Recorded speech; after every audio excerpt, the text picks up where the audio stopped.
welcome back to Reading While Black. I'm your host, Chaz, as always, and I'm with my boy, my co-host, my best friend, Ty, a.k.a. Yes, sir. Bill Skibble. Bill Welcome to Skibble. Reading While Black podcast. Hey, welcome back. Give it Welcome for the back. claps. Yeah, episode 2. Having a good time. Yeah, Harry Potter Part 2. Yeah. Harry Potter and the Sorcerer's Stone by J.K. Rowling. Yeah, so we actually we're gonna break this series up a little bit. Yeah. We're not gonna read every Harry Potter book to you. Nah, I know. For 7 it'll weeks. get monotonous, man. Yeah, it'll be too and then much. you make it seem like it's a Harry Potter podcast, and this is not a Harry Potter podcast. No, This is two black grown men who got kids, and we want to encourage literacy and reading amongst our peers and those that are older and younger than us. So For sure. So we're gonna today we got Chamber of Secrets. yeah. The second iteration of the Harry Potter series by J.K. Rowling, who is an amazing author. As I'm learning more and more with every chapter I read, she truly, I don't know where this stuff is coming from. It's just, she was really in her bag. Yeah. For sure. You know what's crazy? I didn't tell you this. So, like, I kind of, like, gapped this whole book reading. I read this book in 2 days to prepare for this interview, for this podcast. Like, I literally read the entire book in 2 days. I finished this morning. How did you read that in 2 days? Literally 2 days, dude. I started reading. Yes, I was gonna cheat. I was gonna cheat. So like day before yesterday, I was like, man, I ain't really read this book. I was like, let me watch the movie. So I went to watch the movie, and I was like 20 minutes in. I was like, yeah, I'm not gonna cheat myself. So I sat down, made myself an adult beverage, and I crushed half. And then yesterday, I started reading yesterday around 6, 7 o'clock, put the kid to bed, rocked that joint till midnight, and then this morning finished up the rest of the book. It's such an easy read. It really is easy to read. And it's such a page turner. It's not even just as easy to read. It's so good. Like It's reading so back at it again. This is my favorite Harry Potter movie, and maybe not my favorite book, but it was my favorite movie. So my favorite book is definitely Half-Blood Prince. Half-Blood Prince has a special spot in my soul. I haven't read it. I'm on. I'm such a Severus Snape fan. Yeah, that like I dedicate everything to him.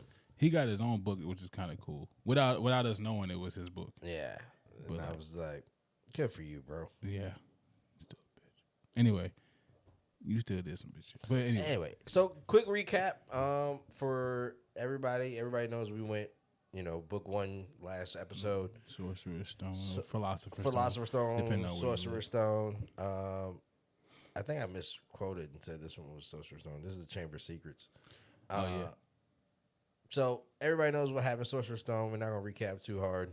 Yeah. It's the foundation book for Harry Potter and him entering into the magic world and discovering, that the craziness that is and him having to, go through the trials and issues that he had while he was there, learning Quidditch, gaining friends and gaining enemies, and then a resurgence from his past of the guy who tried to kill him, Voldemort, right? And then ultimately defeating him at the end of book 1. If you want to recap fully, go back and watch episode 1. Yeah, the boy who lived round the way. Facts. Underneath the stairs, because he broke. He ain't broke for long. So now we're on book 2, and book 2 recap is it continues the story right where it left off. It's summertime back at Privet Drive with the Dursleys, who were, in my opinion, the Dursleys ain't all that bad. Nah, I'ma just say that. Nah, they not. There's a parental working class family that has a tug on my heartstrings for the Dursleys. Yeah, which we both expressed last episode. Yeah, now it bears repeating. Yeah, it continues now because Harry and Dobby, or just the Wizarding world in general, has once again been too kind. It's come to Privet Drive again. Yeah, with its BS for some regular people that was minding their business. Facts. Yeah. They was just chilling. Uncle Vernon trying to have a very important meeting with the biggest buyer of drip ever in the world. Yeah, yo, for the board, man. Next episode, I need Clues bomb. I need one of Clues bombs. We're gonna have to. We have to still drop one of Clues bombs. Yeah, man, for some specific characters. Yeah, bro. Cause man, what I listen, they not that bad. Okay, They're not great. they awful. They listen. They are Right. They are people responding Yeah. to the situation that they put in. Yeah. All right. Because they could have been two people raising their only son for the last 15 years or 14 years. Mm-hmm. But they weren't. They were raising their nephew. So And you know what? The more I think about it, Ty, mm-hmm. they said yes at the end of the day. They did. They could have been like, nah. Yeah, at the end they of could the have day, dropped him off at an orphanage. They could have literally said no. When they were offered the baby, they could have said no thanks. Now, what would have been interesting, though, had he been dropped off at an orphanage, he would have been just like Tom Riddle. Exactly like Tom Riddle, which we are about to get into in the Chamber of so Secrets. like with Chamber of Secrets, it goes through, bloodlines as far as like pure-blooded, like both of your parents are wizards, you come from a wizarding family versus people who are like Hermione, who comes from a Muggle-born family. Mm-hmm. You also have half and half. You have one Muggle, one witch. Yeah, man, you have half and half. Tom Riddle, for example, right? Mm-hmm. A little bit of it goes into the history a little bit more of Hogwarts. Yeah. There's some points in which the book is. Well, we always like discussing like the differences between books and movies if the book went to film, and we're going to talk about that a little bit because there's whole chapters in this book that wasn't even in the movie. Entire one. Yeah. So, and then so it's same thing. Trials and like you start seeing the animosity more between Draco. Like Draco starts developing more as a character in this book, as far as like him following his parents' footsteps more, so his father looking down on people. And we'll talk about that comparison with white people versus black folks. Honestly, we won't get into that for real. And then Harry ends up finding himself facing Voldemort again, but in a totally different form. It's a memory that came to life of Voldemort from his past. And ultimately, Harry defeats him because he's the protagonist. And end of book, right? So, like, we'll get into it. But we're not doing what we're doing here. We're not doing a chapter by chapter review, and saying like, "Oh, this is what happened. This is what happened." Like, nah, go out, read the book, dude. Enjoy it for yourself. What we're gonna do? We're gonna take excerpts from the book and discuss it how we do. Yeah. And how it compares, honestly, to being a black man or a black person in America. We was talking earlier, man, like how I really think that J.K. Rowling is writing this with the intention of showing the black plight in the world. It does feel that way. It feels that way, right? Because like so many comparisons to what we deal with and like as a culture.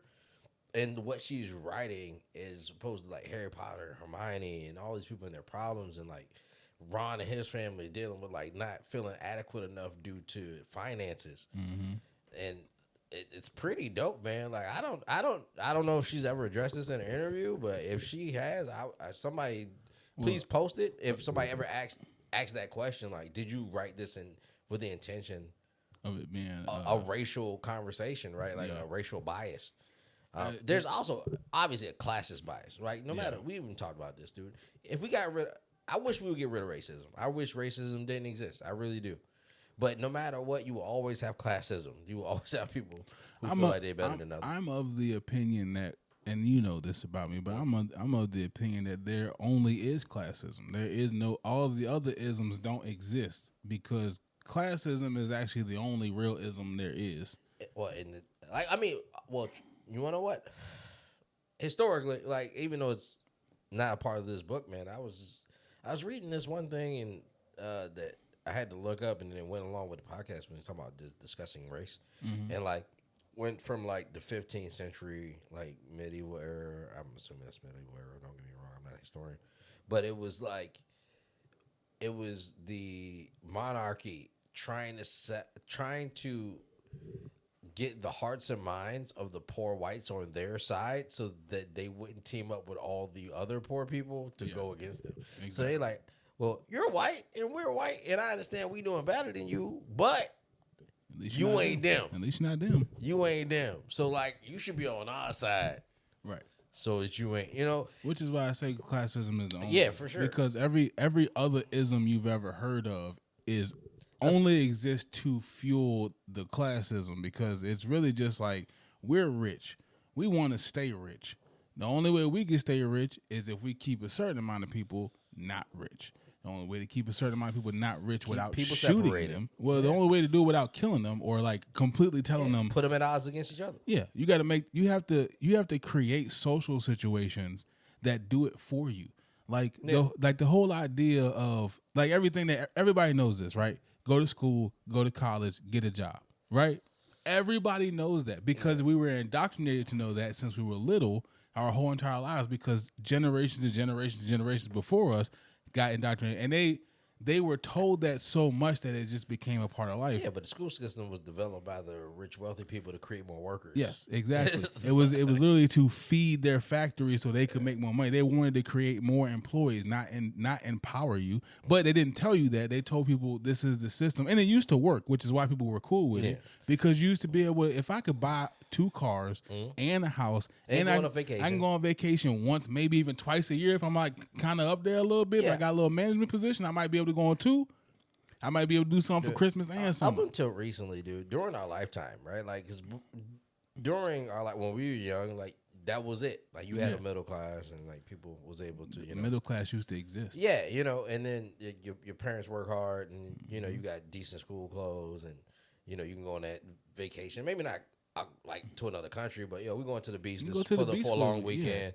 Right, and for then 4 days. Yeah, but now that ain't you right might now. Go to the beach for the day to day. Right now, they are paying you enough so that you don't quit, and you work hard enough so you don't get fired. Yeah, that's pretty much it. And working that, like, and that's what. But that's the point I was making about the social engineering for their goals. Yeah, is they realize, we, the corporations, we can't go out there and tell people what to do. Yeah, but if I can make your auntie believe that working at a factory is beneficial to you, and I can make your grandma believe it, and your dad and your grandpa and all of these people whose opinions you do care about and you do value start to tell you what I want them to tell you, then without me even knowing you, you'll pressure yourself into doing what I want you to do. Yeah. And that's exactly how classism works. And it's in that concept, that one concept of get everybody around you to influence you so I don't have to. That's where racism comes from. They did it with the white people first. Get them to socially pressure you out so that you don't even try to come over here. You'll be so busy fighting them, you won't even know I'm here. And I'm orchestrating the whole thing. I created sexism for the same reason. Hey, men, you don't want your wife out here working next to you, making the same amount of money as you, making more money than you. Could you fucking imagine? Yeah, they make you feel inadequate, man. What? Get her ass back in that kitchen. Yeah. You go to work. You're a man. You only need one income. All you need is one income to survive. You don't need her to go out there and go to work too. All of it comes from one place, and it's classism. And it's no different in the wizarding world. No, not at all. And like J.K. Rowling makes a great point of illustrating that throughout this book. Means like a mixed person who is not full-blooded wizard, magic person. Like one, regular dad, witch mom, or wizard dad, regular mom, and it's like or two non-magic or two non-magic, like Hermione, right? Yeah. Which is a whole segment to white supremacy, dude. It's like, literally, it is just about white supremacists. That is literally Voldemort's whole ordeal is the Third Reich. Like now that I think about it, it could be black people, or it could be Jewish people. Being that she's European, they've got a few stories that are kind of like how. Yeah. The way the American black story is like other stories like that. Yeah, Voldemort is legit Hitler. Yeah, like actually, I think he is representing Hitler in the series for sure. Because like ethnic cleansing, and like the fact that you hate mudbloods even though you're one of them. Like Hitler had this whole Aryan racial ideal in his head, and he's not Aryan at all. Aryan. No, you're Austrian, like dark haired, failed art guy. Yeah. Hitler was literally a hippie that just all of a sudden Yeah. sounds very familiar. Dude, the shit that pisses me off about this whole thing with like pure bloods versus mudbloods. Obviously, this is a long ongoing topic within the wizarding world, Right. right? That no one chose to fix or address. Like, I think the same way that it works in our world, where like, I mean, what you gonna do? You know what I'm saying? Like, there's always gonna be families like the blacks, like the black family, yeah, where hate was taught for generations. yeah, We're talking about hundreds of yeah, years of definitely, hate. yeah, But you get like a person like Sirius, who's a outlier for yeah, that. yeah.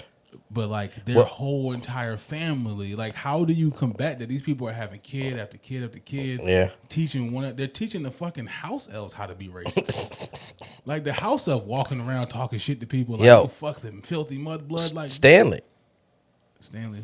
Django, bro. Oh. You just now hit me. Did fucking J.K. Rowling write a house nigga into her books, bro? God. Bro, yo.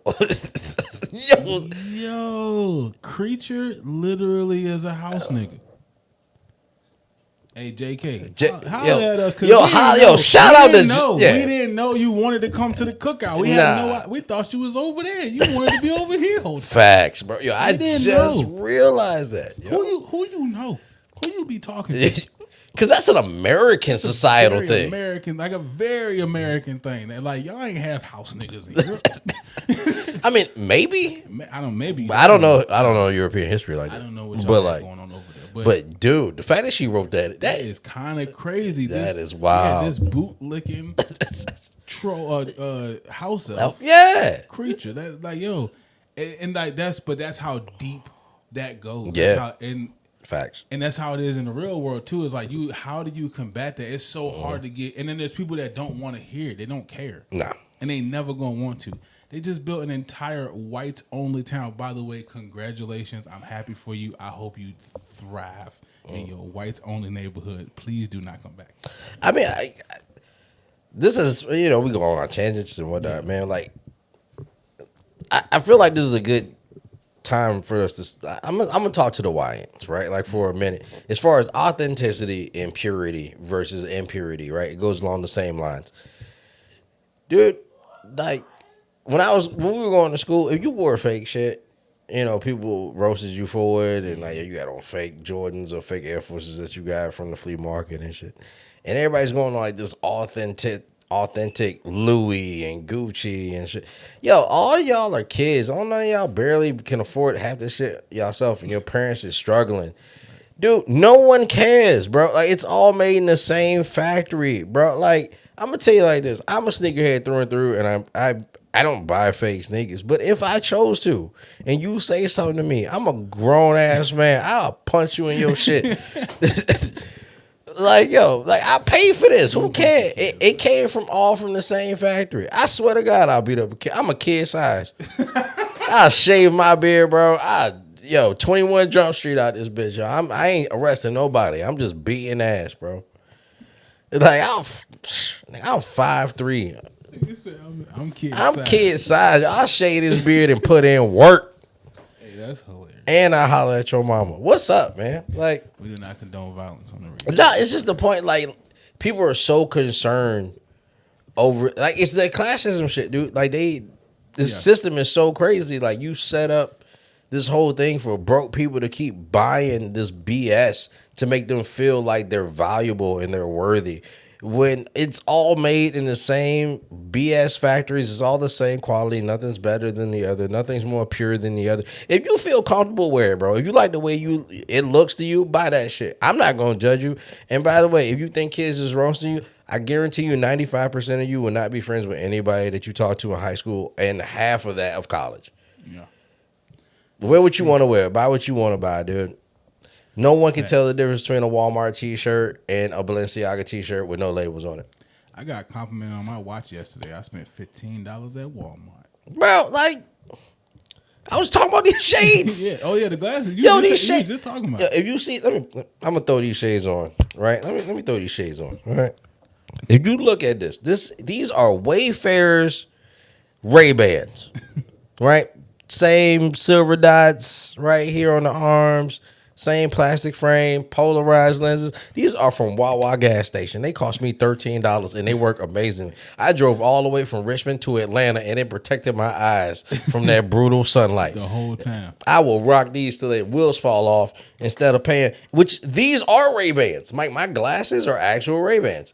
And, my insurance covered these, but these are like $340. Polycarbonate lenses, anti-scratch material, transitions. But, dude, it's the same purpose, dude. Don't waste your money. I'm not spending this type of money on these. Right. That's why you get insurance. But, dude, buy what looks good to you and what works well for you. Just be you. Yeah, dude. I love sneakers. I wear Vans because they are comfortable and affordable. I also have a lot of Jordans, and I have a lot of off-white stuff because I like the way they look. But, dude, for one pair of Jordans, I can buy 4 pairs of Vans and be just as comfortable. Mm-hmm. That's all I'm saying. I'm saying don't worry about the labels that people try to put on you. That's that social pressure I was talking about. It works the same way with consumerism. And that's why, like with Ron having to deal with the social pressures of being poor and, and then, not being able to afford the robes, and Jenny, who was talking about Jenny being called out on poor, her feeling bad that she's poor. Yeah. A lot of feedback. Oh, no, it's from my phone. Yeah, it's my bad. But dude, who cares? You're a wizard, bro. Right. You're a literal magic being. But we also talked about the fact that the Weasleys have only ever been wizards. They don't know anything about the Muggle world. So to them, everybody's magic. So it's like none of us are. Dude, it's like the Dave Chappelle joke when he was like, he grew up poor, and then when his parents moved, they moved into a better neighborhood. And when everybody's poor, it's not that bad. But when you're the only poor family, it seems like all it's just happening just to you. Only happening to you. Right? Exactly. So in that aspect, if all you know is the Wizarding world, that is the world you know, and you're poor within that world, so you're just poor. Yeah. Because if Ginny Weasley or Ron Weasley came from the same place Harry came from, and they just found out they was wizards, they'd be like him. Yeah, and Harry, their house, to them, they was apologizing, we saw it's small and cramped and crowded. Best house I've ever seen. But you have magic everywhere. There's love here. Y'all eat together. You hugged me. Your mom hugged me. Yeah, fan of the motherfucker, dude. You know the last time an adult hugged me? Never. Yeah. I've never been hugged by a grown person before ever. Your mom loves me for no reason. Yeah. You know what I'm saying? This house is wonderful. Life is all about perspective, man. It is. It's all about what angle you standing at when you're looking at it. Because we look at the same thing and see it totally different. No, that's big facts. But it's it's generational though, right? Everything that you know is what you know until somebody in the next generation decides to change it. I was actually thinking about that when you were cutting my hair and we were talking about our parents and all the things that they fell short on, or like how we were talking about how your mom is so nice. And I don't know. The camera went to a. There we go. That's back up. There we go. Back on record.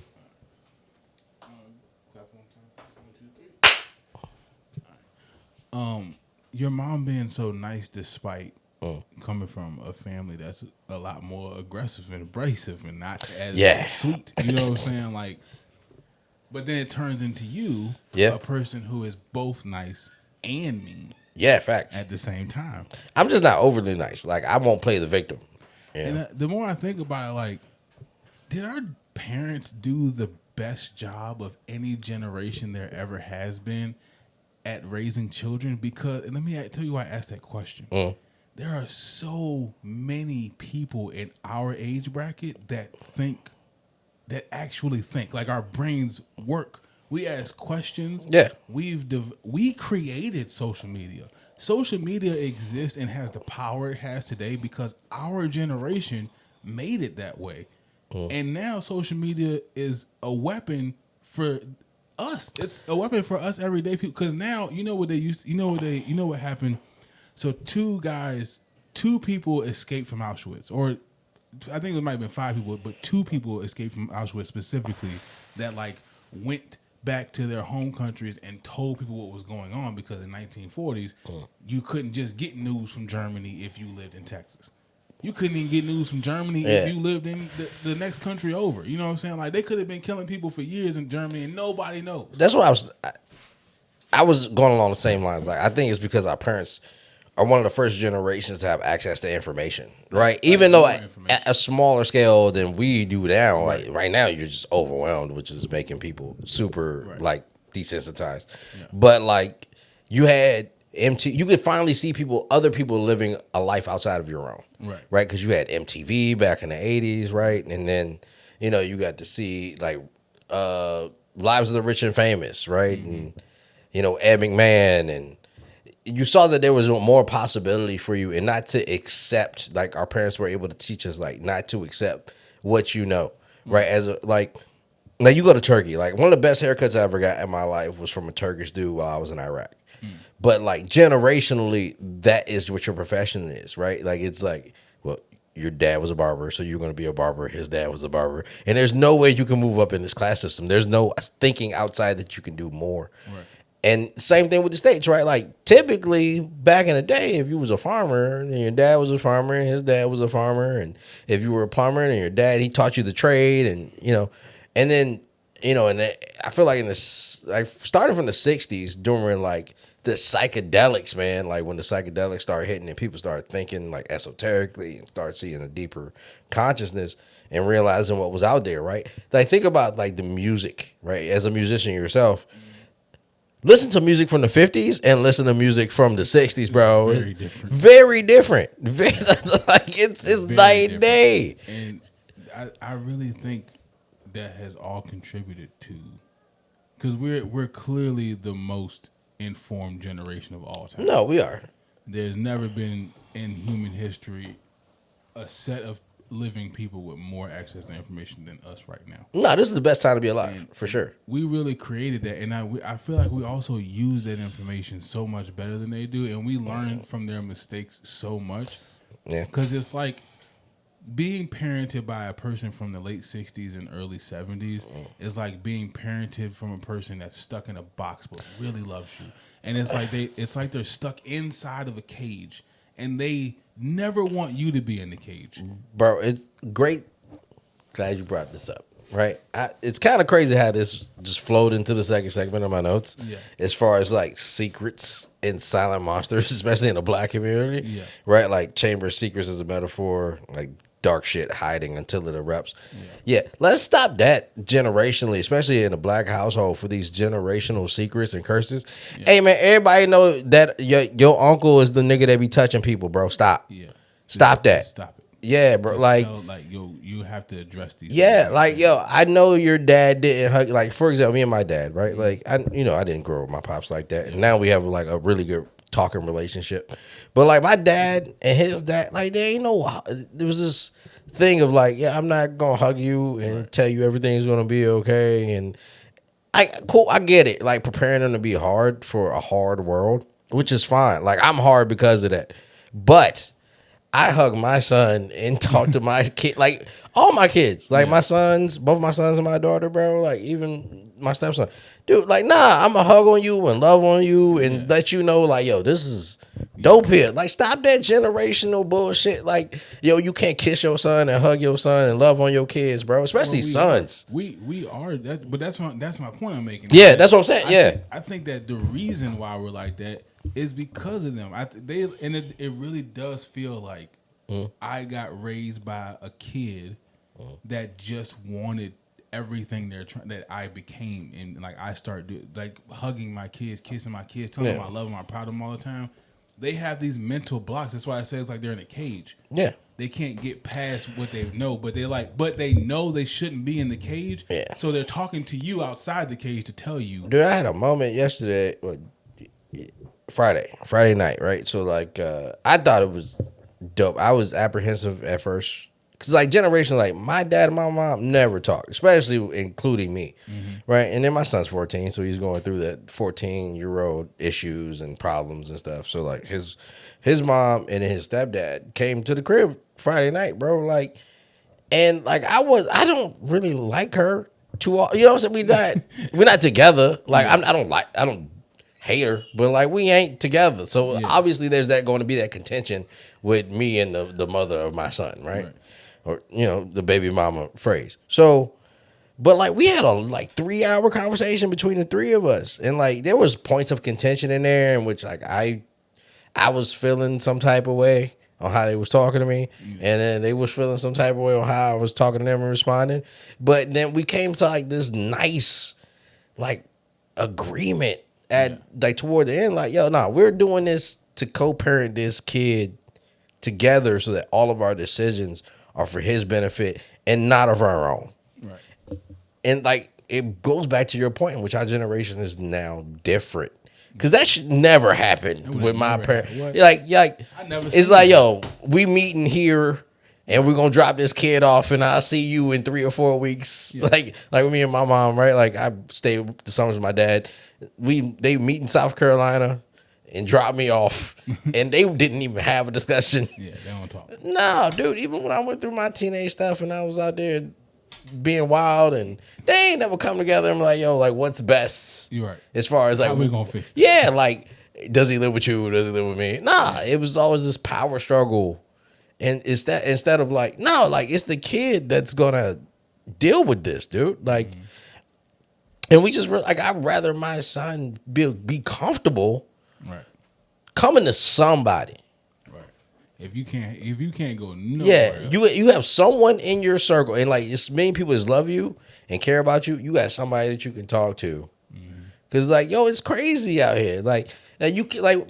I love fighting. I thought fighting was some of the best stuff. Not once again, not promoting violence, but I'm just saying, like, yo, you shoot the fair one with a dude. Like, yo, if I lost, then I lost. If you lost, then you lost, and then we just keep on with our life. But the only people who knew about it was the people that had to fight, and maybe some rumors. Right. Nowadays, you getting world star, bro. So like, I understand the pressure, because like, why kids so quick, these YNs so quick to kill somebody, because they scared of the embarrassment, and like, I'm like, yo, you just scared to fight, and it. To an extent, yeah, but nah, I get it from their standpoint too. Like, no, bro, like, if I get knocked out, everyone knows. Like, everyone. The whole world can know that I got knocked out. I can literally become famous for getting my ass beat. Yeah, bro. So, like, nah, I'd rather kill this dude and just spend the next 20 years of my life in prison. Swiss cheese this guy, because when I get out of prison, I'm going to be a hero. In their mind, even though you still a loser and lost your entire life. Like, you definitely a loser, but you not gonna feel like one. At least not. Like things about our generation that I like. There's a lot of things about our generation that I don't like. Like I'm an old man. Yeah. Like mentally, right? Like physically, I'm in my 30s. Mentally and physically, like I feel like I'm 72. Yeah. Because I just grew up around them with old people. So like, there's things about this generation, like you were saying, like with the access to technology and like how we're talking to our children and how we're interacting with each other and how we're using that information.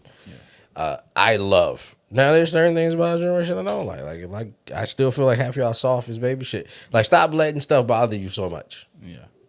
Because if it's not hurting you, then just let it fall off, man. I would say there's sometimes it's okay to just be like, that won't for me and move on. Yeah. I've heard I'm a very liberal person. I believe in everybody's right to feel comfortable, but at the same time, I also believe that some level of discomfort is necessary for human life. How else are you supposed to know you alive? I'm slightly opposite on that. I love making people uncomfortable. Yeah, I know. Yeah, that's the thing. That's what we didn't really discuss that in the first episode, right? Like we're very different. Drastically different in our political beliefs and like even like how we parent is different. Like how we look at the world is very different, but have been best friends for over 30 years, right? Yeah. So like, which proves you do not have to agree with everything to be friends with somebody, and it's okay to have a little friction. Yeah, you can disagree. You agree to disagree, but like that's the point of conversation and discourse, bro. Like. We don't see it the same. What's funny? Okay. You got a whole app called Discord, and nobody has true discourse on Discord. Really? You know, it's like that's the whole point of the app, right? For everybody to talk and have a free mind, just like Reddit. Yeah, but like everybody's like arguing and like at the end of the day, somebody get by her like, yeah, fuck your mom, right? But it's like no, sit down and have a conversation. That's what being an adult is about, right? Like expressing your differences. And there was a point in time, even in politics, it's not a political podcast, but just saying, in which people could sit down on opposite ends and be like, oh, and it's your job, if you had a more convincing argument and more convincing points, to be able to persuade the other person to understand you and maybe come over to your side. Right. And if they didn't, be like, oh, okay, well, then you just feel that way and I feel this way. And that's cool. Which is an interesting point, because that's exactly how Dumbledore handles Cornelius Fudge. Yeah. Of the Ministry of Magic, because Dumbledore basically is like, look, you don't have to, if you don't want to believe all of this is happening and you don't want to believe Harry, that's your business. Yeah. Okay. I'm gonna do whatever I'm gonna do.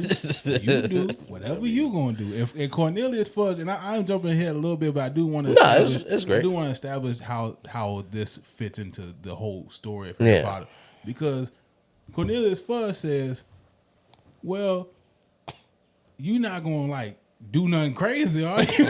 And Dumbledore was like, "Look, man, I'm against dark wizards. Yeah. I'm against innocent people dying. And as long as you stand against those same things, then you can consider us on the same side."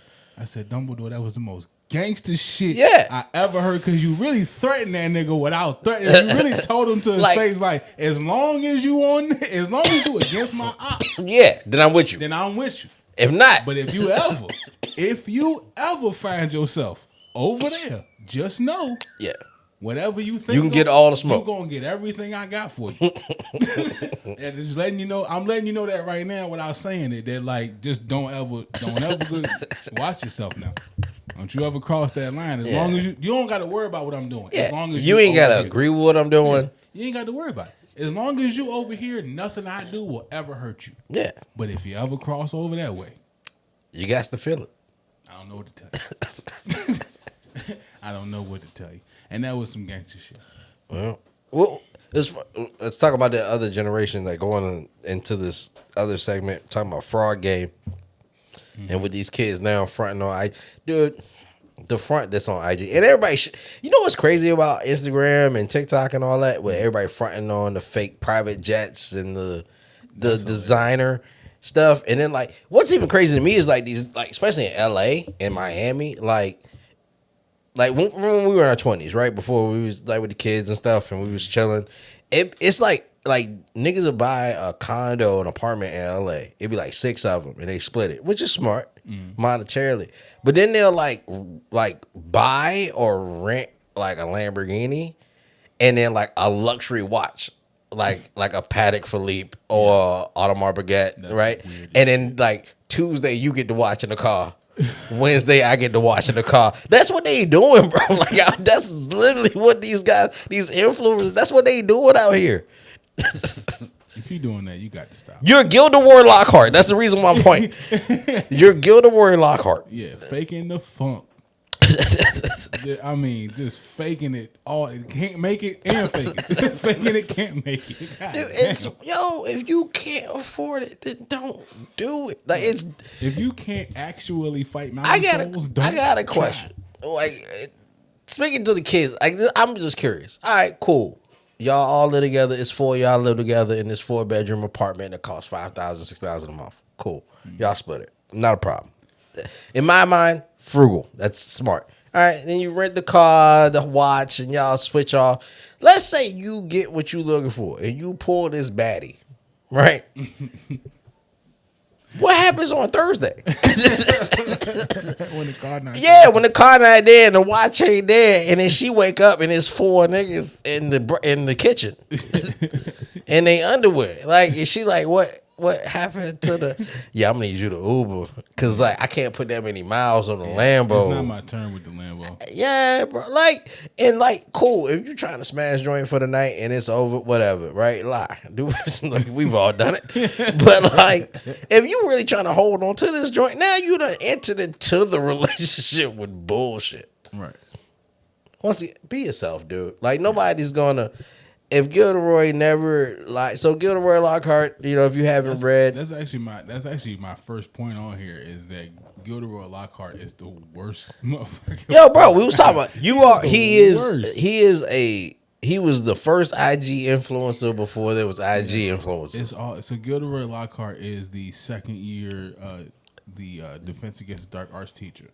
And he is a world-renowned author of his tales of fighting evil and fighting monsters and saving people's lives.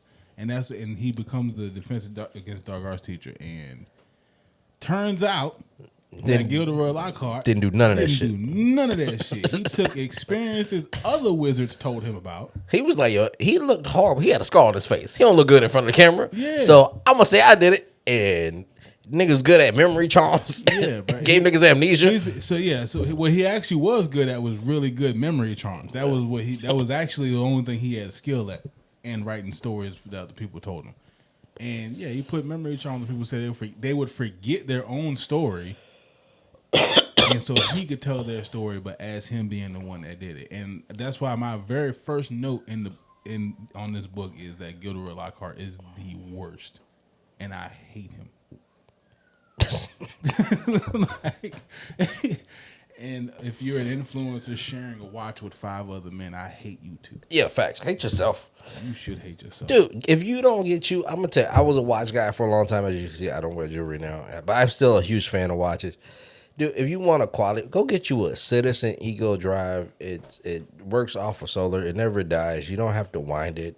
You don't have to refresh the battery. It's a great quality watch, great entry watch. You can get their Skyhawk AT that, after the Blue Angels, great aviation watch for a good $600-700, dude. And like that is more than most folks will ever spend on a watch.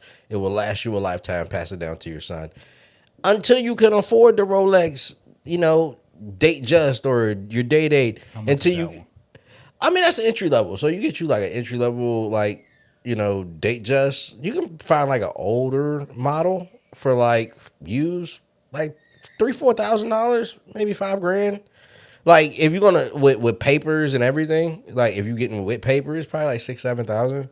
Like for 18 karat gold, maybe not 18 karat. You probably get a stainless steel date just for like $5-6 grand.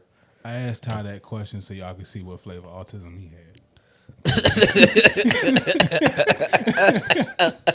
Because that nigga been like that our whole life. He just knows shit about shit like that. Like, he just knows shit, bro. That nigga be like, yeah, bro, the Ferrari GT7 that was built by Andretti Maratti back in 1962, you can buy that joint for like $17,000 right now on eBay. Like, bro, how you just know this?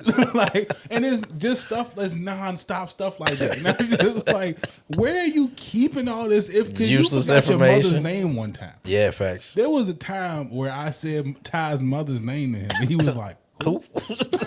My sister was there. I have a witness to this. He literally said, who? He only know one person with his mama name. Only one. And it's his mama. And he said who? Yeah. But he knew exactly how much that watch was. Yeah. Yeah, I did. He remember the name. He probably know who. Dude, I got so much obscure information in my head. You know who designed your Jordans and what day they did it. Yo, I'm telling you, man, there should be a documentary on Tinker Hatfield just alone. That man, if you don't know, Tinker Hatfield designed the Jordan 3 through the Jordan 14 through the years of his championships before Jordan was about to leave for Adidas after the Jordan 2 was trash. And then Tinker Hatfield also gave you the Air Max gods, bro, like the Air Max 90, Air Max 95, Air Max 1. Like Tinker Hatfield, yo, you and your fedora, bro, like shout out to you. Going to Oregon and being a pole vaulter and just crushing it in the design game. The reason why we have neon vault green as a main colorway for Air Maxes, bro, is the reason why he exists. That man found that color in a trash bin and put it in work, and now niggas is wearing neon green and gray fucking Air Max 95. Shout out to Tinker Hatfield one time. Man, shout out to all two.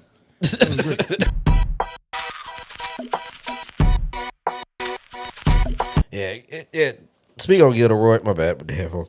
Yeah, piece of shit, fake IG influencer. Just be real, man. Be honest, dude. Like you ain't got a lot to kick it. Because what might happen to you is, if you're not real, you get put to the test. You might actually get asked to do that shit you said you was gonna do, and you can't. and you can't actually do it. Like some of y'all YNs, I ain't gonna keep calling y'all YNs, but you know what I mean. Yeah. Some It's not of even y'all- just why it be grown 50, grown 60-year-old dudes and women to be on that Don't shit. be letting people influence you into Yeah. boosting yourself up to some shit you ain't, and then you fuck around and Yeah, have to prove that. any real old head in here, like, and I'm gonna say old head because you understand if you've been down here putting it down like that for a long time. Yo, everybody done been through lying on your shit and saying what you gonna do, and then shorty pull up, and then now you the talk of the town, Now you flop. and not in the best way. You a flopper. Yeah, bro, don't lie on You your want a shit. tee out.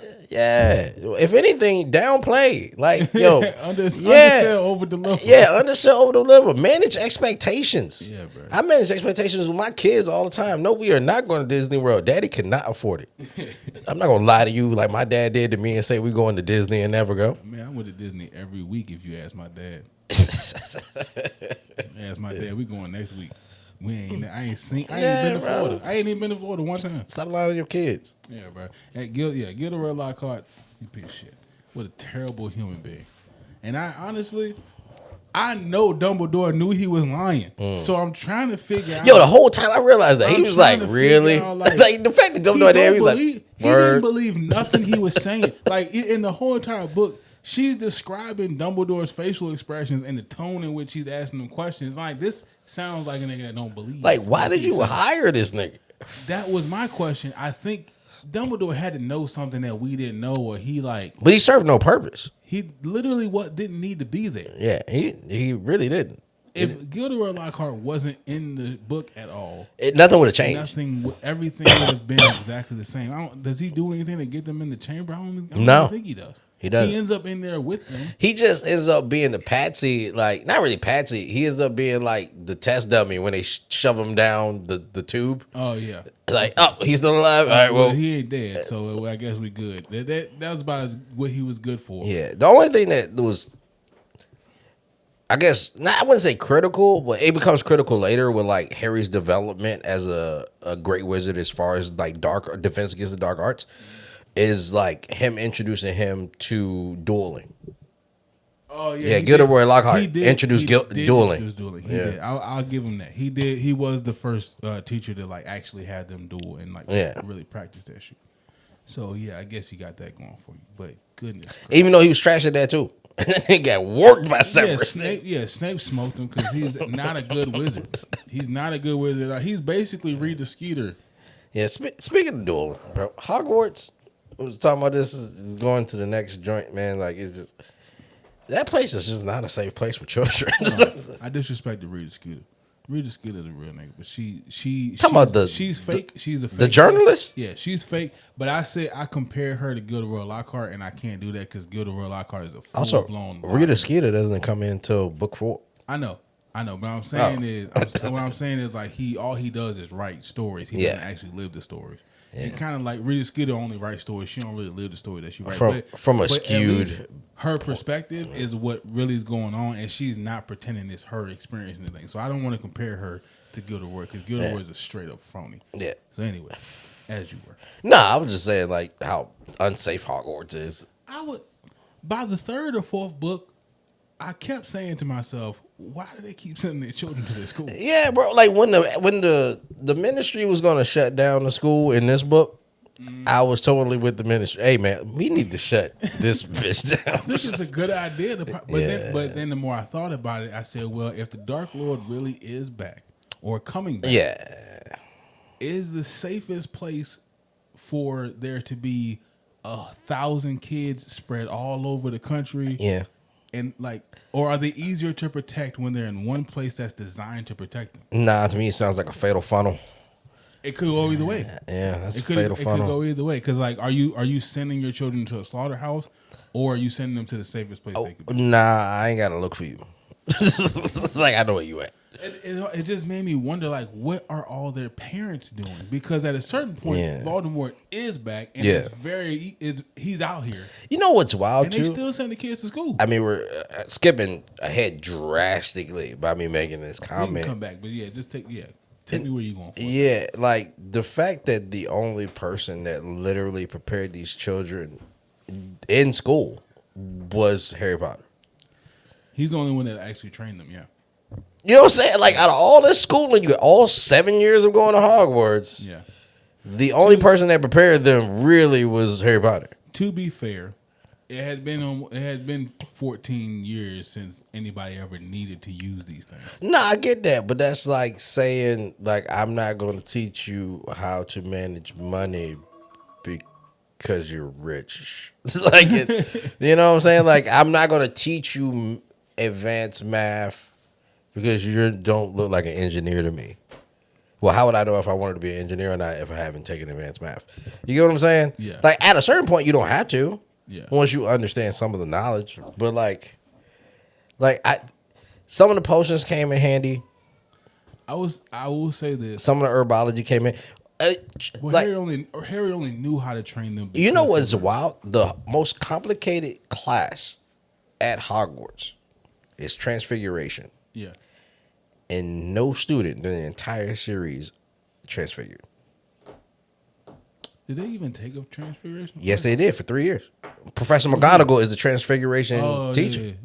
Yeah, the whole time. Like even the exams, they was trying to turn bunnies into slippers and rats into cups and shit. Like, but nobody ever became a master at Transfiguration like McGonagall is, or Dumbledore. Dumbledore originally was a Transfiguration professor before he became Headmaster.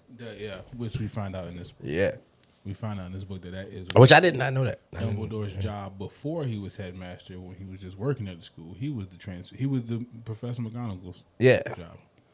Minerva McGonagall. I want to give Minerva that business. Goodness gracious. She's very attractive for... she's dead now in real life, but like... R.I.P. God. I like a powerful woman. I feel you. She probably look good out that robe. Anyway, look.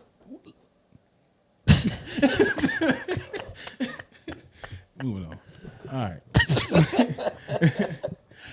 Speaking of Lockhart, it was when Harry was doing his detention with Gilderoy Lockhart, where Gilderoy had him replying to fan mail as his detention. When he finished, he congratulated Harry because he doesn't realize everybody hates him. And he gave Harry a bunch of points for Gryffindor. Yeah. And it might have been when I might have asked him a question, he answered, and he gave him the points. Either way, he gave him a bunch of points. And it was at that moment I realized I had been listening to 2 books now for hours and trying to figure out who's keeping track of the points of all these fucking points. Because they're just like arbitrarily saying it to not even that. Like not writing it down or nothing. You know, Percy took 5 points. Like when he caught them things. Like he was like, I'm taking 5 points. I'm taking 5 points away from you. How do you know? Who are you gonna tell? Okay, you took 5 points. I put him back. Now what? How long do we do this? Because no one has any paper or a pen. There's no calculators. I don't even see a scoreboard. There's no official point calculator that like pops out and apparates in front of us to like keep track of these points. It's just me and you, Percy. Yeah. And I don't care if you take 5 points away because I'm going to tell them you didn't. Yeah, I don't understand the point system. Completely arbitrary. Yeah. You win the house cup on nothing. After year 2, if I'm every other house, like, we know who it's going to, my nigga. Yeah, like, let's stop playing these fuck games. First of all, if I'm Ravenclaw or Hufflepuff, I'm not even thinking about the house cup. There's no need to think about the house cup. For the next 7 years, you don't matter. Yo, you know, like that was also had to been a point in year 1 when they were doing the Sorting Hat, and everybody knows who Harry Potter is, and they know his potential even as a baby. Yeah, they looking at him like the draft, bro. Like the Sorting Hat had to been a draft combine. Like they were like, yo, please Jesus, send him this way. In Gryffindor, round 1, pick 3, we choose Harry Potter, and everybody like number 1 draft pick. Come on, bro. They're not even that good. They get their ass beat every year in Quidditch. Is that why they got number 1 draft pick? Because they the worst. Because they the worst team. It was the worst team, and that's why they got the first. Yo, they got the best pick. You got Hermione. They got the best 3 picks. Yeah, you had the best 3 picks. Yeah, that honestly, if you think about it, Harry Potter's class is the greatest draft class in Hogwarts history. You got Neville Longbottom, Ron Weasley, Hermione Granger, and Harry Potter. Yeah, that draft class was stacked. One class. Yeah, that draft class was stacked. In one class. Yeah, that's the greatest draft class in Hogwarts history. Period. Like there is not gonna be another one, bro. Yeah, we got 4 first ballot Hall of Famers. Like These are gold jackets waiting to happen. facts. All of them, and they all 4 came to the same house. Yeah, bro. Yeah, if Hermione doesn't become like headmaster later on in life, I'll be highly surprised. She'll be either headmaster. She'll probably be headmaster over Minister of Magic. I think she would rather run the school than the government. Nah, Harry Potter would be minister of magic because he goes into the ministry.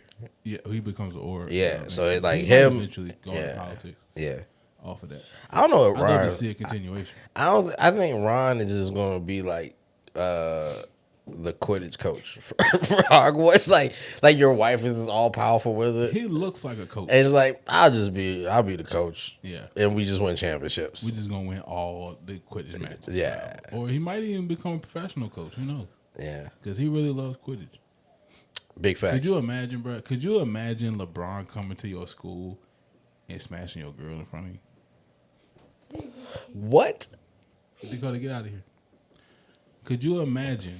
Where's this going? Could you imagine going to a basketball game? Like college, I'm assuming. Yeah, oh sure. We all the same. We assume we all the same age. Let's assume LeBron James is all right. Oh, okay. We're all the same age. Yeah. But it's LeBron James level athlete. It's like you're the fan of LeBron like a person is a fan of LeBron James. Yeah. Like he's a professional athlete that's really good at his job. All right. You go see him play a game. Yeah. That same year, your school has a dance. Yeah. The girl you like goes to the dance with LeBron fucking James. Are you talking about when you go into the whole diggery? Yes. That's so ahead of this book, though. I know it's not in this book. Like you so upset about. Could you imagine? Nah, I be pissed. Like what? Because now how do I reconcile this? Because I love you. Well, you die, but I love her. You can't be with her because I love you, and that you being with her gonna make me not love you no more. Yeah. What? Yeah. But then you die. So it doesn't matter. Who dies? Diggory. Oh, no. I'm talking about Crumb. I'm talking about Ron and Victor Crumb. Oh, with Hermione. Oh, facts. Oh, I didn't think about. Oh, yeah. That makes sense. Okay. Yeah. Yeah, I don't know, bro. Cause like you got the nigga on your wall, bro. Yeah. You got a picture of him on your wall, and now he in your junk. You know what's wild though? Like he's a professional Quidditch player, and y'all are all the same age. At what age do these niggas go pro? I think if you real good, you could just go play pro ball. Cause like I don't think. Well, why Harry didn't get recruited? I mean, I know he was dealing with all this stuff that was going on. For sure. But like, I feel like Harry is like top level recruit for Secret, bro. He's legit like one of the greatest secrets. He's a good seeker at Hogwarts with the best broom possible. Like versus other. No. Because the reason why he became Secret in the first place is because he was on that raggedy ass training broom, and he caught that Remember Him, and that Remember Him is clear, and he got that. You know what I'm saying? So like the skill is there. I mean, the man took a broken arm and still caught the snitch in book 2, bro. Yeah, no, you're right. He got his whole arm shattered by a bludger and still caught the snitch. Back to Gilderoy Lockhart, who was supposed to be fixing his arm, and because he's a fake ass wizard, he actually made all of Harry's bones disappear in his arms, and Harry had to regrow the bone in his arm. Dude, honestly, why you didn't fire that nigga after that, bro? That should have been Dumbledore knew something was wrong with it. Like, yo, come on, bro. Go ask your sister. Yeah, like, just fire that nigga, bro. Like, it would have been so easy to be like, hey, bro, you disappeared one of our students' bones in their arm. You can't work here no more. You literally got to get... Also, we employ someone who does this. This is her whole job. We have a nurse who's really good at this.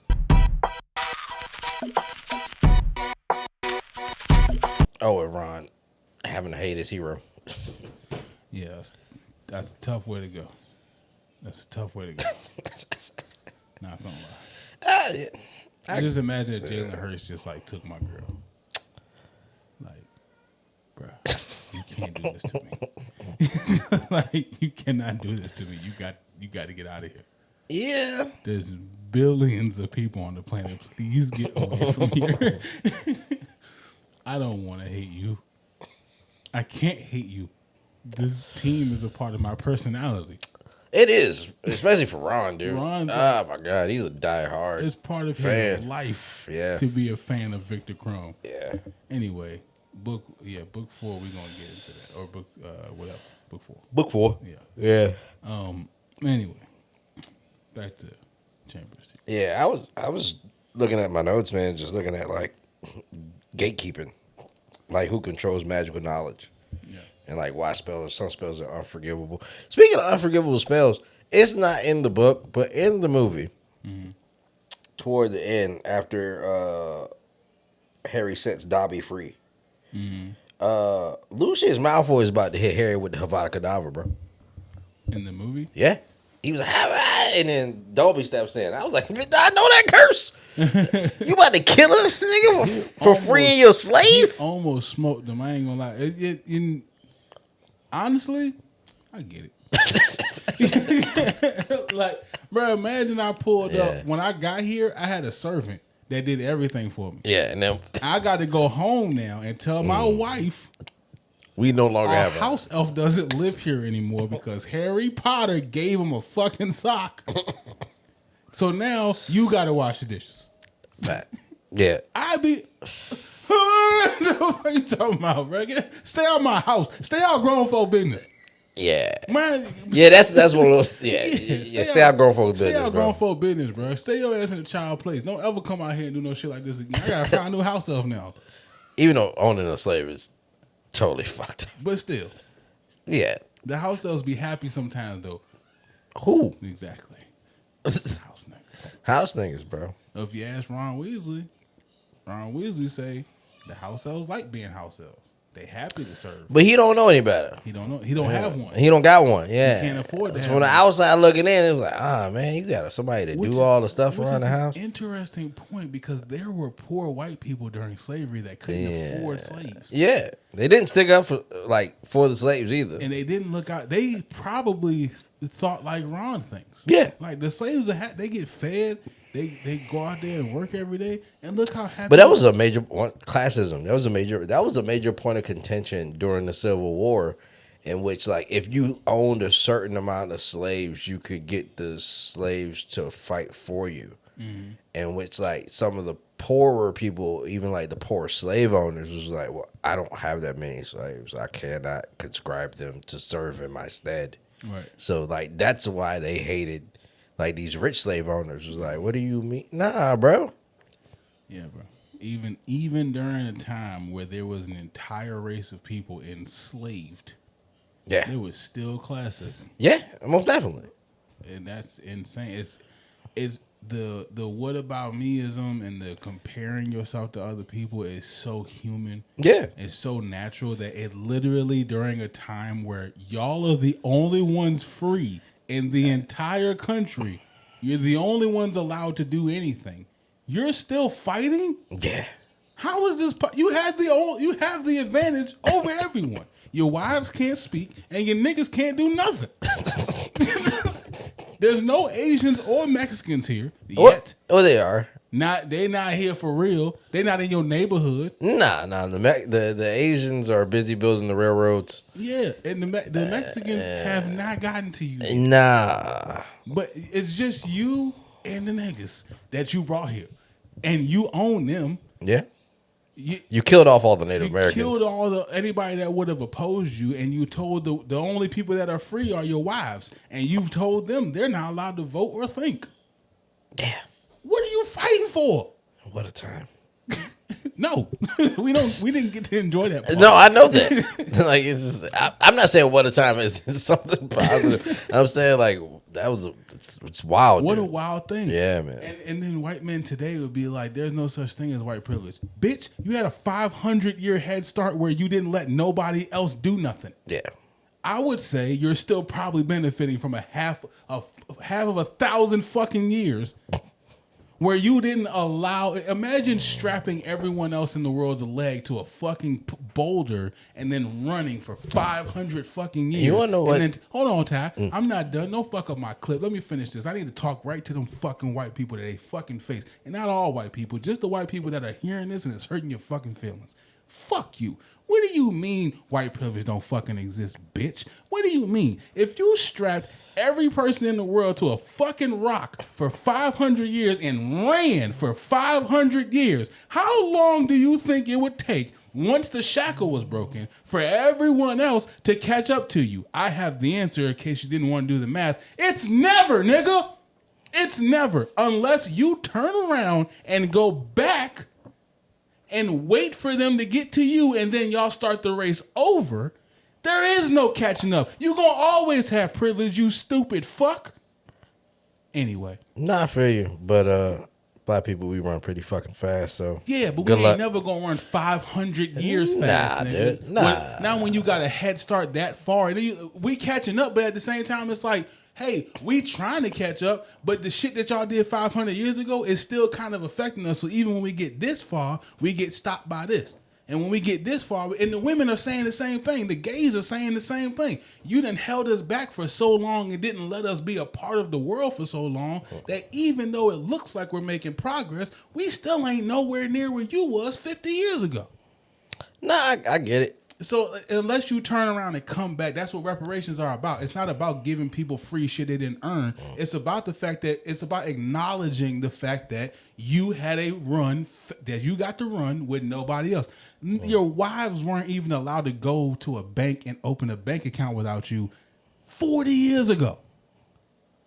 45 years maybe?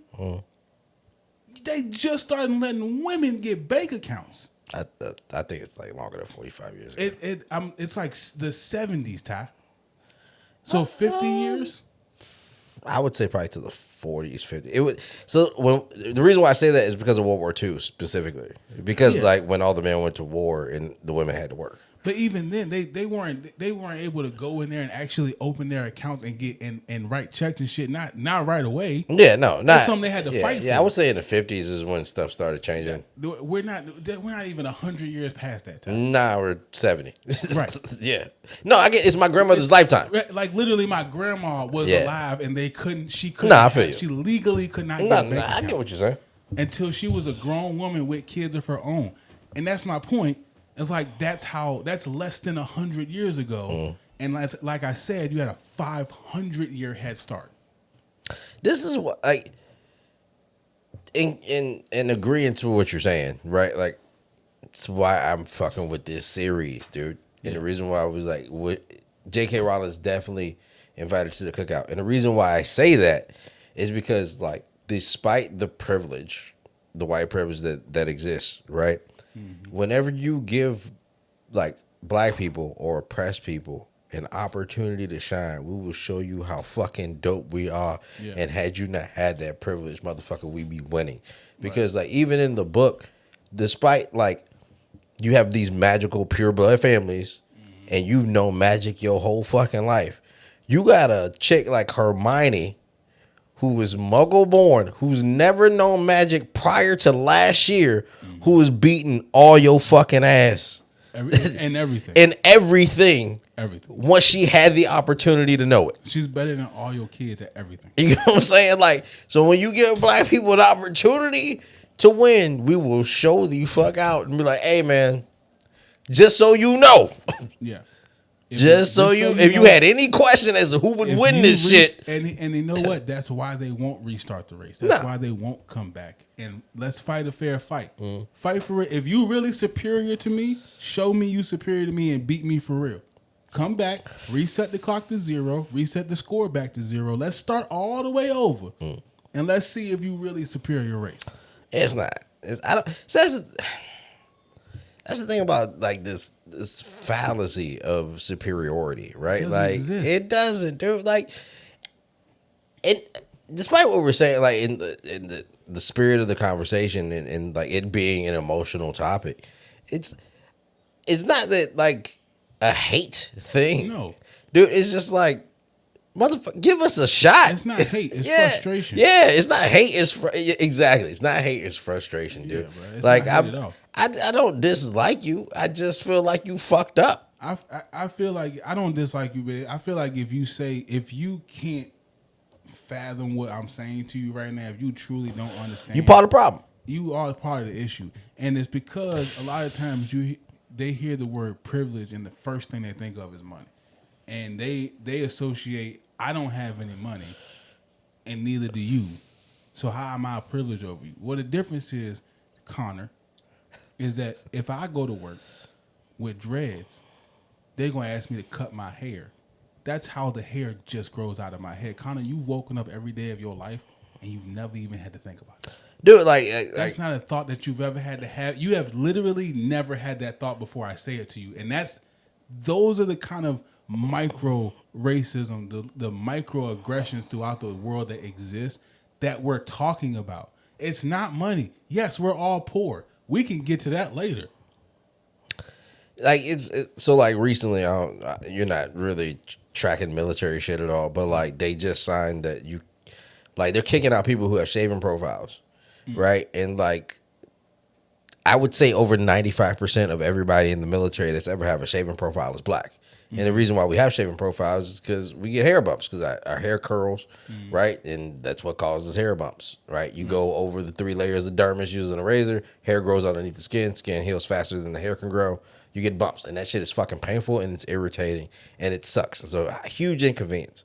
So now they're kicking people out for having shaven profiles, right? Which is clearly targeting black people. Right. And then like you have some of these, dobbies. I'm not even gonna say house nigga no more. I'm just referring niggas dobbies now. No, creature, not dobby. Yeah, creatures. Cool. Yeah, you had these creatures, these house elves, right? And they're like, well, you signed up for the military. The military ain't signed up for you. You have to deal with what they tell you. And I get it. I was in the Army. I totally understand. Like, you are giving up certain rights by being in the military and serving the country, in which I'm a firm believer that everybody should serve. And that's just me. But, like, cool. I get what you're saying, but, like, the white soldiers don't have to really deal with that inconvenience. Now, there are some dudes who get razor burns. Like, there's some white people who need shaving profiles and they have curlier hair. But for the majority, you don't have that issue, dude. You don't got to deal with that burning and the itching and all that bullshit. And you could just wake up, shave every morning. It's fine. I've seen white people dry shave literally in front of me. I was like, nigga, you dry shaving? Like, yeah, man, it's fine. It doesn't bother me. No, like I couldn't do that. And that is what we were talking about earlier with Jenny and how the way her and her family perceived their own situation versus how Harry perceived it coming from a different perspective. And that really is because they don't have to deal with that because they can dry shave. They don't even know you're dealing with that. So then when they see on TV or on the internet the words white privilege, they're confused. Yeah, because they're like, "What? I go to the same job they go to. I live in the same neighborhood. I have as much money as they do. We got the same job. How am I privileged over them? Like you don't know because it's not happening to you. You don't even know that like you're like I wake up and I go to work. Your black counterpart is I wake up, I gotta shave." All day I got to deal with these fucking razor bumps. And then when I get to work, I'm surrounded by a number of white people. I can't trust every white person because I don't know who's racist and not racist because y'all don't wear fucking badges. Dude. So like, it's amazing to me that it's not amazing. It's human nature. If you don't, it's out of sight, out of mind. It happens to that's why I try, like, I know I seem super liberal all the time. Yeah. But it's because I'm actively trying to not live in my own bubble so much that I miss that other people are experiencing things I don't understand or don't know. I don't know what trans people go through. I've never been one. Yeah. I never felt like you felt before. Yeah. So I can't tell you anything about what you got going on. I've never been a woman before. I don't know what the fuck it's like being a girl. Never been. So when a woman comes to me and says, I have this problem with men or with the world in general, this is how it's affecting me, a lot of men's first reaction is, that's not even happening. What are you talking about? I'm not like that. That's not affecting my life. The women around me aren't affected by that, at least not from me. So that can't be happening. That can't be how the world really is. Like, no, stupid. Just nobody's trying to squeeze your ass at the gym. Well, that's true. Maybe. But it's like... Not what you say. Like things, perspective. Like you don't have the perspective, which is why you believe what you believe. That's and certain people will use that and weaponize you against me by using that lack of perspective. People like your president, he will manipulate you against me against you by feeding on that ignorance, on that lack of perspective. And by feeding into it and telling you you're right to believe that you're not privileged. Because you don't have any money either. Yeah. You know what's crazy about that though? Like, once again, we're different. Yeah. Politically. Right. But like, I think half the shit that's going in relation to him, yeah, I don't think he's saying, but because he comes off that way, yeah, people like strongman that and we're like, that's what he said, and that now that's the narrative. Yeah, I agree. Right, I definitely, and because he's not going against it, right. It looks like he's for it. Yeah, which honestly, not wrong. Like, I mean, if he don't go against it, he's for it. What? Yo, Dumbledore, nigga. If you don't fight, then it means you agree. Right? Yeah, if you're not with me, you're clearly for the other side. You have to be on the other side. But as long as you're on this side, you're safe. And that's how Dumbledore kicked it to fudge. I would say this. Yeah, Harry Potter is for the black folks, bro. Like, Harry Potter, seriously, dude. Like, Harry Potter is written for black people. Please, like, like reading it now in our 30s. Like, we was talking about, read it as an adult, dude. Like, with an open mind. Yeah, it's a revolutionary book. It is. Yeah. This book series is literally about revolution, racism, and oppression. Yeah, and the battle to defeat those things, and those things being evil or considered evil in this world. They are evil things. Hate, racism, classism, separation. These things are all evil. Dumbledore represents togetherness. That's his whole thing. Like, that's what people know him for. I mean, Harry Potter realizes that right at the end, right? Like, specifically at the end of the movie when his son's like, well, what if it puts me in Slytherin or whatever? And it's like, well, there are great people on all sides, man. Yeah, there's great people in Slytherin, and there's great people in Gryffindor. Either way. Yeah, like there's great black people, there's fucked up black people, there's great white people, there's amazing white, like, there's fucked up white people, and there's amazing white people. Yeah, right.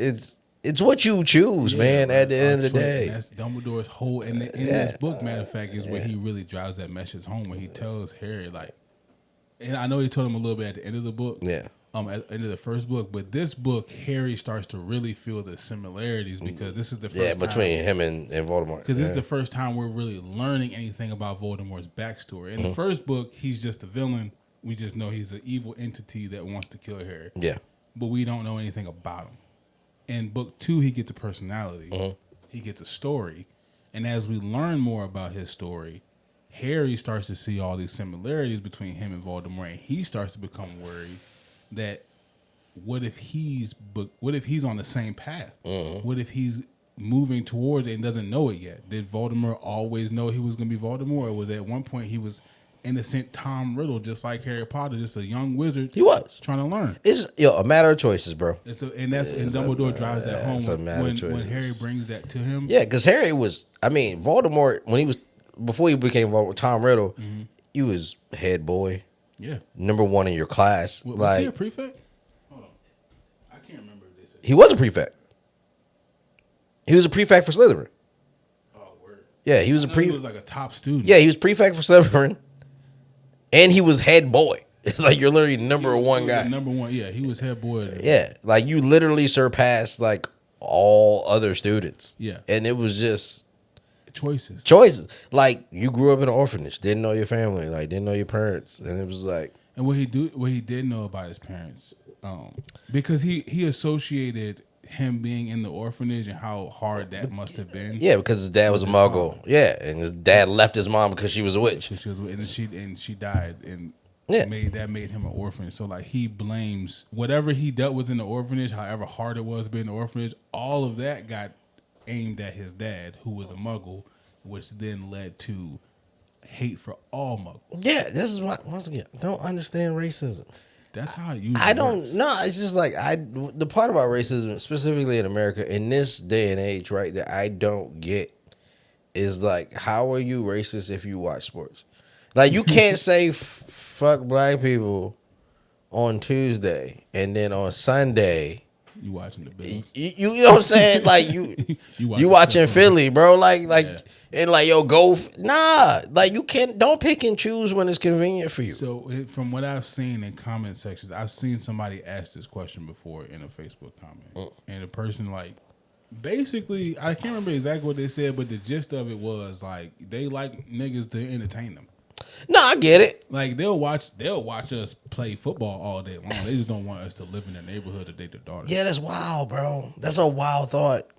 I mean, that's how they feel. I don't know. Like, you know. Yeah, I don't. Maybe because I'm not racist toward any race, bro. Like I'm really not. Like everybody is. I've been all over this world, dude. I've been to over 80 countries, and dude, like everybody are assholes, and everybody can be cool.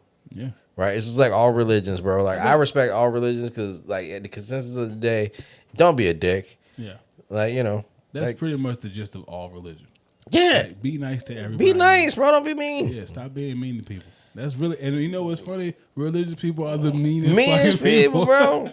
They're the meanest people there are, and their whole entire personality. If y'all don't believe me, yo, go to any Southern Baptist church, and I'm not talking about like a mega church. Go to any small Southern. I grew up Southern Baptist. Go to any small Southern Baptist church, and you'll see a woman there who's been to church every Sunday for 57 years, and go in there with a T-shirt and some jeans on, and I guarantee you she talk about you. Yep. Talk about you bad. Like bad, bro. Like you ain't the child of God at all. Seen it happen with my own eyeballs. Yeah, bro. Like, yeah, I know what church and what lady he talking about. Bro, it's I like, can put a face to that statement. Yeah, man. Yo, that shit real, bro. I don't get it, dude. No logical person thinks that way. This is a trauma fueled way of thinking that doesn't make any sense. It's never gonna make sense. It was that way. It was the social pressure. The rich slave owners didn't want the poor slave owners, or even worse, the poor whites that couldn't even afford our slave, to ever join the slaves and rebel against them because they realized, wait, they got all the money and we ain't got no money. You broke, I'm broke, you a slave. I might as well be a slave. If anything, if I was a slave, I'd eat more. Yeah. Like, we should probably go there and fuck that guy up and take all his shit. He has like 17 niggas on his property that don't like him. We could kill that motherfucker before morning.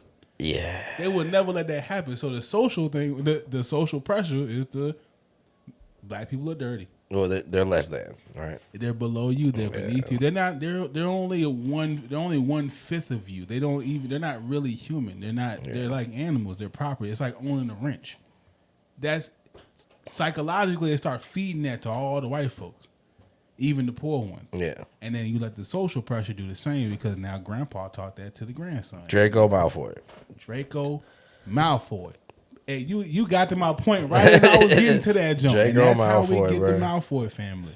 It's generational. It gets passed down. Once that little seed gets planted by Salazar Slytherin, and 1,000 years later, Draco Malfoy becomes who he is.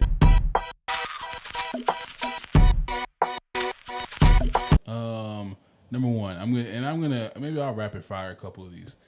Number one, don't like the way Harry treats Colin, the little first year. That's some fuck. Yeah, because like what, nigga, you just became a wizard last year, and now you acting like you're annoyed that somebody is excited about being a wizard for the first time. And also, Colin knows more than you. He's a muggle too, though. Yeah, I know. That's and Colin, the same way that Hermione is. Colin studied wizardry. He knows more than you know. He knows your story more than you know your story. And every time he come around, Harry like, all right, get away from me. Like, you're getting on my nerves. Yeah. He's getting on your nerves. How you think the Weasleys feel about you? You walk in their house, don't know shit about shit. And trying to smash their door eventually. Trying to hit their daughter on the sneak, too. You think we're going to see you in the kitchen, Harry? Trying to sneak a peek? Come on, bro.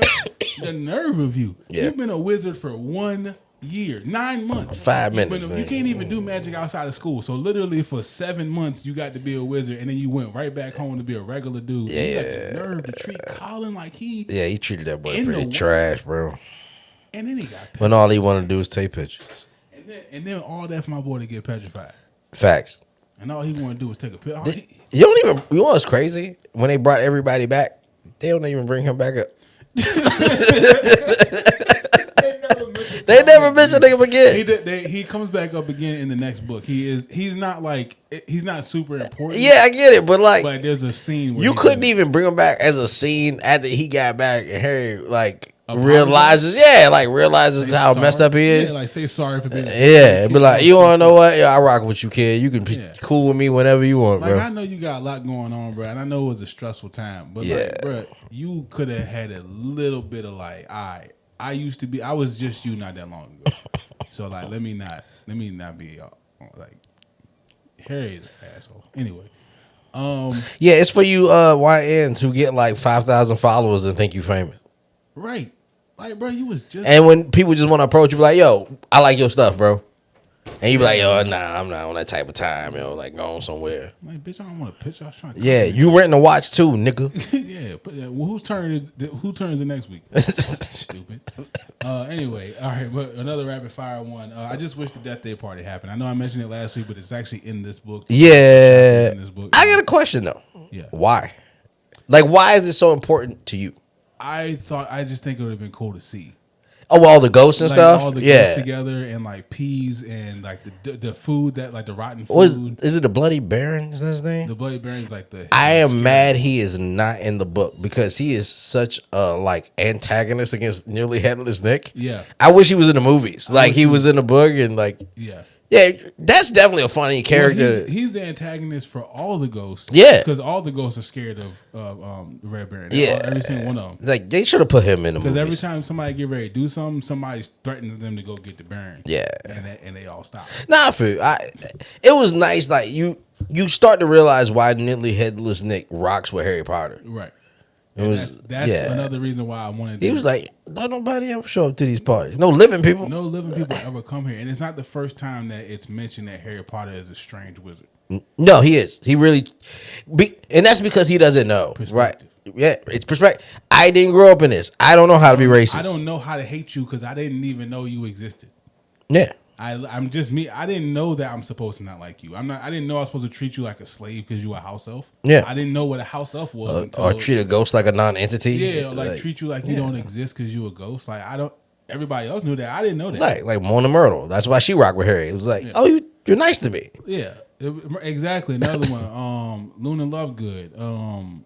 He doesn't treat her like a crazy person. He actually hangs out with her. After he meets her. Initially he's like, she crazy. But as time goes on, because he, after he experiences Cedric's death, they become closer. Yeah, because he sees death. Because he actually sees death, actually watches death for the first time. So they bond over that, and he starts to build a relationship with her. And the goblin, even the goblin from later on, the Green Gods goblin, who was like, "You came back for me." He was like, "Yeah," and the goblin was like, "You're a strange wizard." Yeah, everybody thinks that though. Even the creatures, everyone he's been told that multiple times. This is why it's even more important. Why are you treating Colin like that, bro? You nice to everybody. You seem like you went out of your way to be mean to Colin. Not Colin. He got specific. That nigga said, "Fuck Colin." He had very specific beef with Colin. All right, so no Death Day. Also, the Death Day party, they leave the Death Day party that's when they find the petrified person. But they that is not how it happened in the movie. Nah, it's not. In the movie, they go to the Halloween party. Yeah, but that's because they cut out the entire chapter. The Death Day party. Which is another reason why I wish they would have included, because that's not how the story went. Anyway, Filch. Filch is a squib. I feel bad for Filch now because I forgot about that in this, and I was like, I see why you are the way you are. Sense and that made me. It's now he has this internalized all I can do is clean up after you guys. I could never be one of you. And now every mean thing every student has done to Filch, now I feel bad for Filch. I get it, bro. Yeah, if I was Filch, I'd be like, yo, fuck these kids too. Fuck everybody in here. Fuck these kids. You're lucky I don't help Voldemort come here. Yeah, that's why when Shorty, what's the evil short lady? Umbridge. Yeah, when she started punishing kids, he was like, all for it. Fuck these kids, bro. She on my side. Fuck these kids, bro. I hate these kids. Because he's been there for years, so it's been generation after generation where they just on him, bro. And he can't do nothing about it. And what, movies never explain it. Even look at his age. That means like McGonagall and all them was his peers, dude. Like they went to school together. Yeah, and like now you get to see them excel and do great, and like And they're you just a janitor And now. it's worse because like you have two magical parents and no magic. I couldn't imagine a worse fate. And somebody tried to compare him to Neville, and it was like he ain't Neville. Nah, Neville got powers though. Yeah, exactly. Neville That's what he was like. magic. Neville can do magic. Yeah, Neville can do magic. This guy cannot. And I learned what a squib was also. And so like, anyway, be nice to Filch because Filch is a Sidebar: I'm gonna start calling dudes who like are whack as shit squibs. yeah. Oh yeah, squib is definitely Squib is going in the vocabulary for sure. You a wizard with no power. Ron making a joke of Tom Riddle murdering Moaning Myrtle before he knew it happened, but when J.K. Rowling knew it happened was probably a cold ass thing to do. So they're talking and Ron is like maybe he murdered Moaning Myrtle. That probably did everybody a favor. Yeah. And I was like, he actually killed her. So like, if he didn't actually kill her, that's a joke. Yeah. But he did kill her. You can't say that. He actually, but like, here's the thing: Ron didn't know that when he said it. But Ron's a character in a book. J.K. Rowling knew. She wrote that character getting murdered by that other character later in the book, and still wrote Ron saying that shit. So it's like, bro, that's not okay. Yeah. You can't make a joke of an actual murder and be like, you did everybody a favor by killing that girl. Yeah, you can. No, you can't be like, she was annoying. I'm glad she's dead.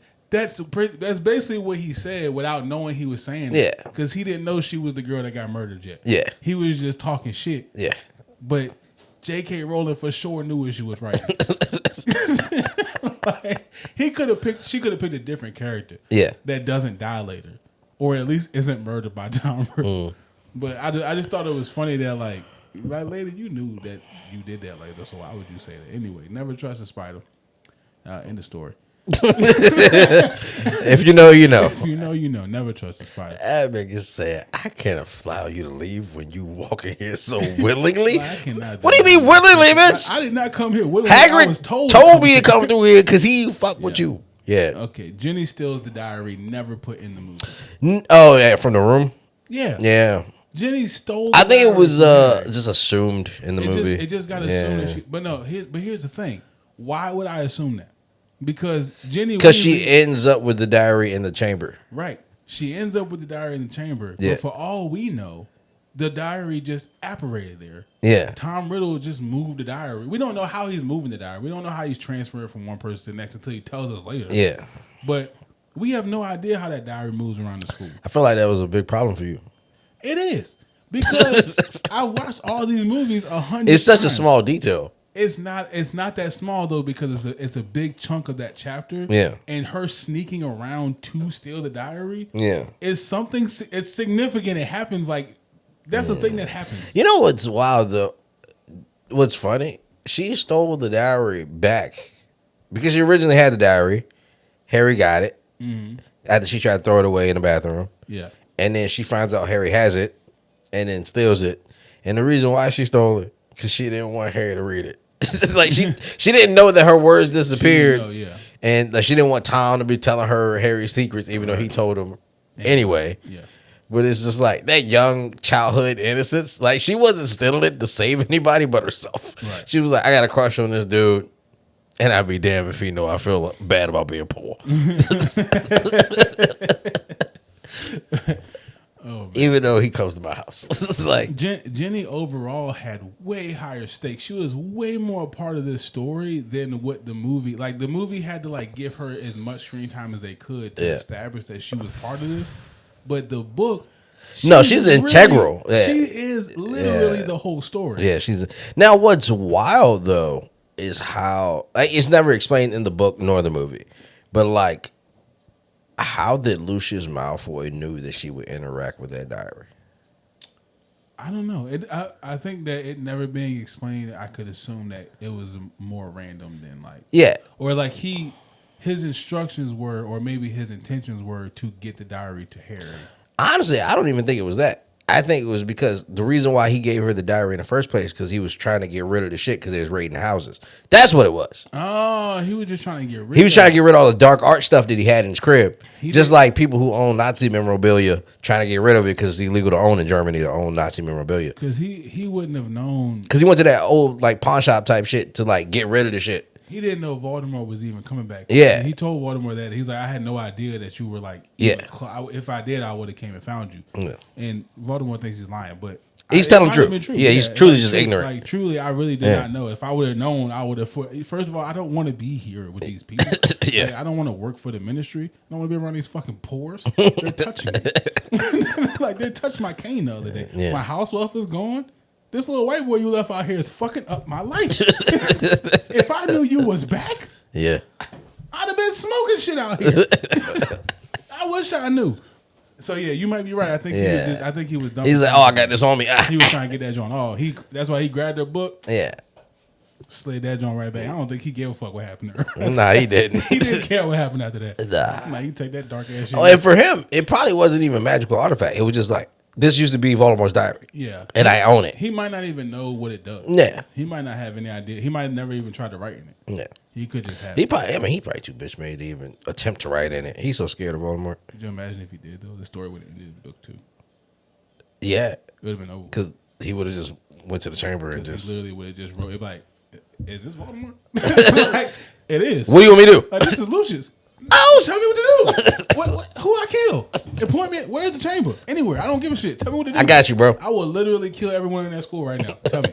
Please get me back to my regular life. Yeah, please take me back to my life as a Death Eater. I don't want to do this. Yeah. Once again, this is twice now in which the book could have ended. And it did. The whole story could have ended right there. First, book 1 is like Voldemort knowing that Snape is a double agent. Yeah, could have ended it right there. Yep. Could have literally killed Snape right there. Yeah, book 2, Lucius literally had the entire ticket to get Voldemort back. He literally was holding the diary that would have had him talking to his master and literally could have got instructed on how to take I can't wait till we get to book 4 because that's when the Return of Voldemort. Yeah. But like looking at the ritual as to how they return him, why y'all didn't do this shit years ago? It didn't seem that complicated. It was fairly simple to bring him back to life. It felt very easy. I don't know. I don't know how hard some of that stuff was to get, but I don't think it was hard at all. They just they like found the bone of his dad. Yeah, because here's the thing: Harry Potter was alive for 11 years before he ever knew he was a wizard. Yeah, and then it's like, oh well, all right, well, you had to wait till Harry Potter appeared to get his blood because it was like the blood of the enemy forcibly taken. Yeah. But like Harry Potter ain't done like Voldemort's only enemy.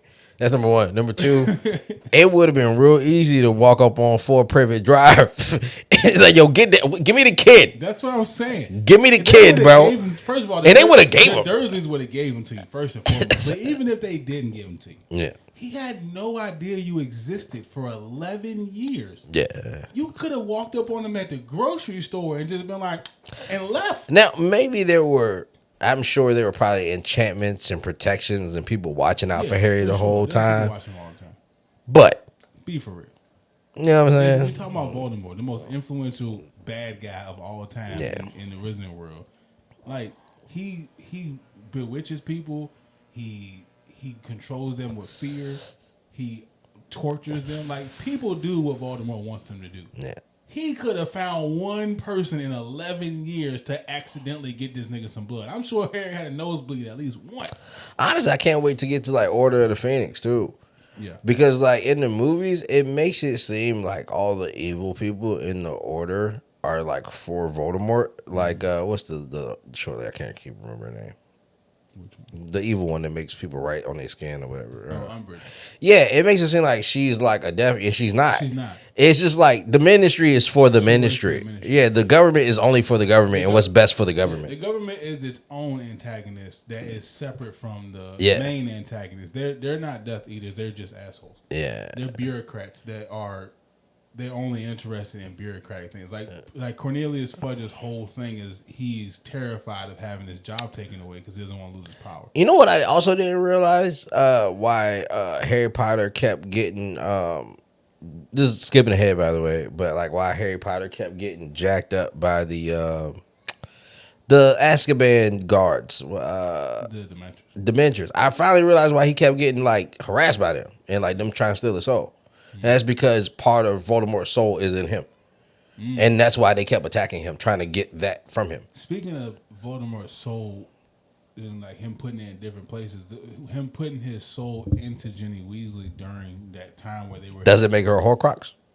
I don't know if it makes her a Horcrux, but because I don't think he put any, because the part of him that was exchanging with her soul is not alive. Yeah, it's just a memory. It's a memory. Yeah. So I don't know if you could put part of you that's not already not alive into something else, but you also have to kill to do it, right?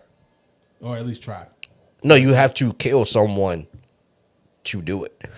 To create a Horcrux. Yeah, to create a Horcrux, you had to kill somebody. Well, I say or attempt, because Harry was a Horcrux, but he killed his mom. He tried to kill him. No, he killed his mom during that time. Like he killed his mom. Oh, you're saying the mom's death is the reason? Is the reason why he was able to do it.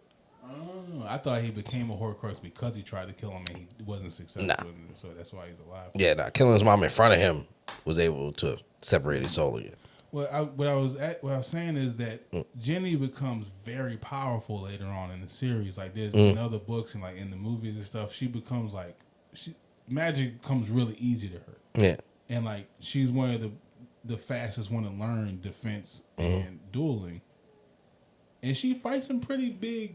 Yeah, no, definitely. Like she shoots some shit off. Yeah, actually, you're saying like is it possible that while she during she developed some of Voldemort's powers? She gained more power because I don't think it's explained, but possibly has now had a soul exchange with one of the most powerful wizards in the world, and now she seemingly, I don't know if she would have always been that powerful anyway, but she won't always. That, you know what I'm saying? Like, I'm gonna tell you something. As a father of a daughter, Jenny does something in that movie that I would have slapped fire out of her and Harry when they in that room where everything gets lost and she's helping him hide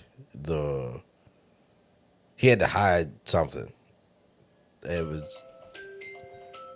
made him powerful. That made who powerful? Harry, when she was like, you got to get rid of this. It was Half-Blood Prince.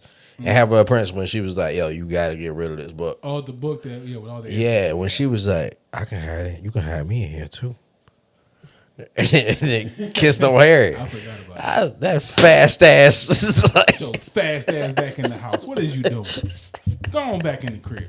Yeah, as a dad, that would have been like... Yeah, well, but I don't know, Arthur would be proud as shit to have Harry as a son-in-law. So lie, bro.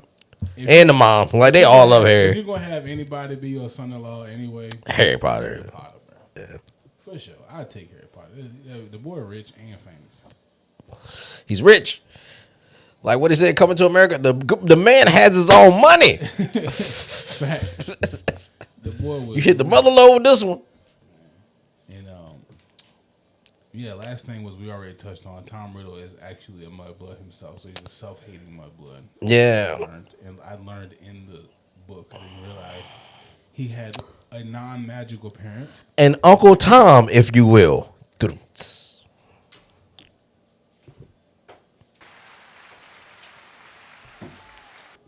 Guys, this is Reading While Black. Niggas had a wonderful time.